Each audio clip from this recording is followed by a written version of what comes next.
Quem tem essas e outras informações, curiosidades, dados históricos pra gente é o Rodrigo Alvarez, super, hiper, mega estudioso dessa área, desse assunto. É uma referência mesmo. Alvarez, então, conta pra gente o que aconteceu, o que fez dessa data, né? Uma das datas mais importantes do mundo. Bom dia.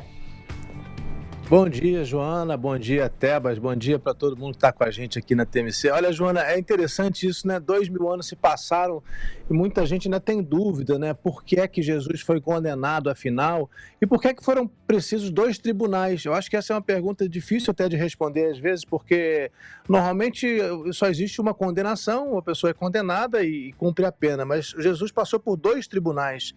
E aí é importantíssimo a gente saber que um primeiro tribunal é um tribunal religioso, que era chamado Sinédrio, né, que reunia os anciãos, os sábios do povo judeu, incluindo ali os fariseus e os saduceus que tomavam conta do templo, inclusive o sumo sacerdote, o Caifás, né, que era o sacerdote que mandava naquela época.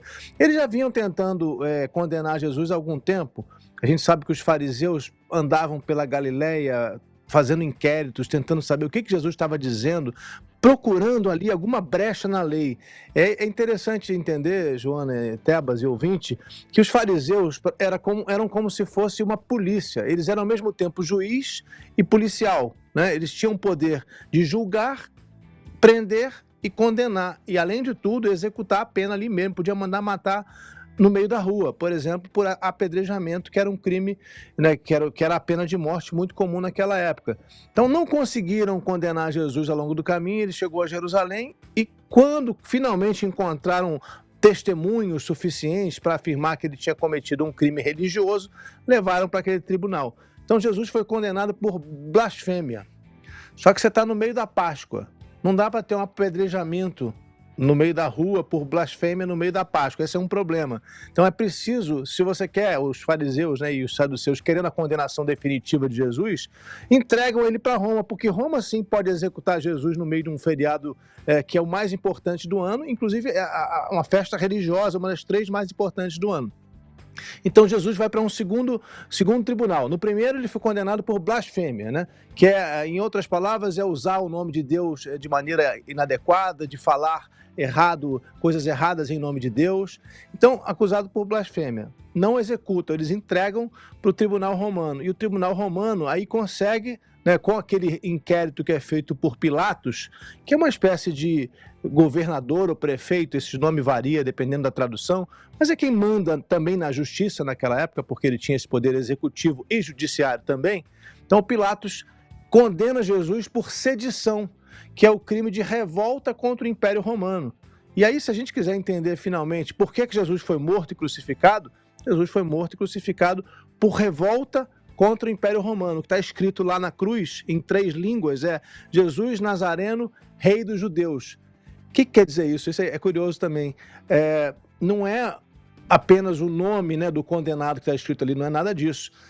O crime do condenado era escrito em cima da cruz. Então, o crime de Jesus, segundo Pilatos, foi se dizer Rei dos Judeus, e ao se dizer Rei dos Judeus, ele estava desafiando a autoridade do imperador César lá em Roma. Então, por isso ele foi condenado. É quase que uma ironia de Pilatos escrever Rei dos Judeus no alto da cruz, para exemplificar, né, para dizer por que Jesus foi condenado. E a coroa de espinhos também é uma referência ao crime supostamente cometido por Jesus.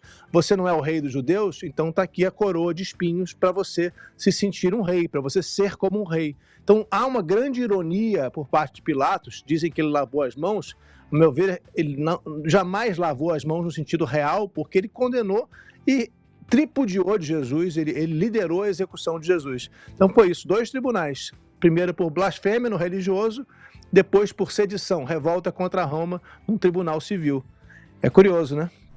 Super. Muito, muito bom mesmo. Sempre muito bom poder conversar com você, Rodrigo Alvarez, agora aqui no TMC 360. Vocês sabem quem foi o Barrabás, Tebas? Não entendi essa pergunta.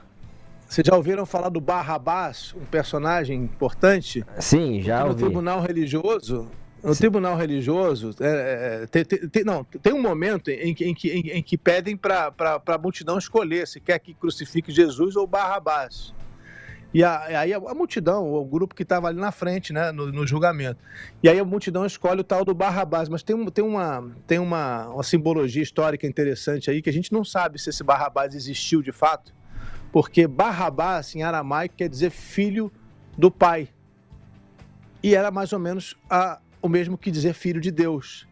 Então há um truque na literatura aí que a gente não consegue decifrar, se os evangelistas, ao escreverem, não sabiam o nome daquele outro condenado e escolheram Barrabás, ou de onde teria surgido. Mas há uma clara mensagem cifrada aí, que os judeus escolhem um outro que tem um nome que é exatamente daquilo que Jesus se apresenta, como se Jesus fosse um falso Messias, na interpretação daqueles que decidiram condenar Jesus. E aí surge esse personagem Barrabás, que é inocentado, que sai livre da história, mesmo sendo um assassino.